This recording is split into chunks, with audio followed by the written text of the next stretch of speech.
আজকে আলোচনা করব কিডনি রোগীদের ক্ষেত্রে কোন কোন ফল খেতে পারবে, কোন কোন ফল খেতে পারবে না।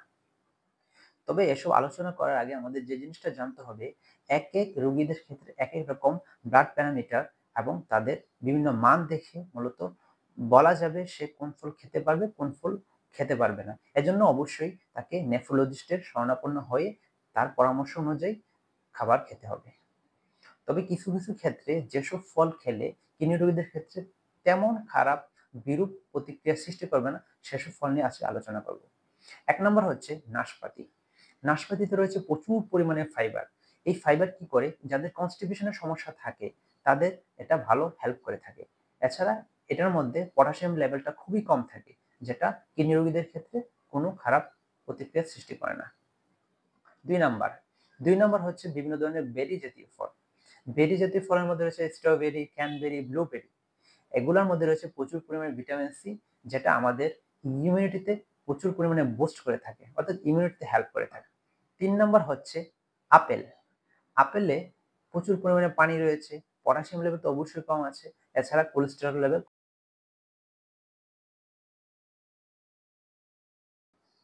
চার নাম্বার চার নাম্বার হচ্ছে আনারস। আনারসের মধ্যে পটাশিয়াম লেভেলটা কম থাকে।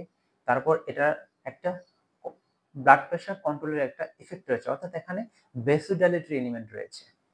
৫ নাম্বার হচ্ছে লেবু জাতীয় ফল।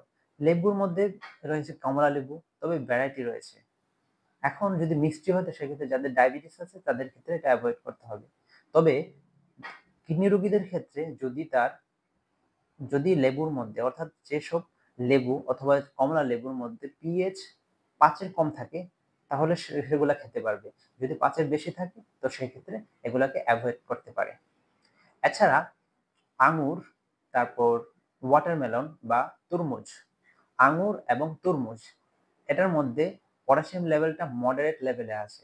এজন্য আঙুর এবং তরমুজ খাওয়ার ক্ষেত্রে কিছুটা সাবধানতা অবলম্বন করতে হবে। এখন আলোচনা করব যেসব খাবার অবশ্যই কিডনি রোগীদের অ্যাভয়েড করতে হবে। ১ নাম্বার কলা। ২ নাম্বার হচ্ছে বিভিন্ন ধরনের ড্রাই ফ্রুট, যেমন কি কিচমিচ, বাদাম, খেজুর, অ্যাভোকাডো, তারপর তাল, কামরাঙ্গা। এসব ফলগুলা অবশ্যই অ্যাভয়েড করতে হবে, কারণ এগুলোতে প্রচুর পরিমাণে পটাশিয়াম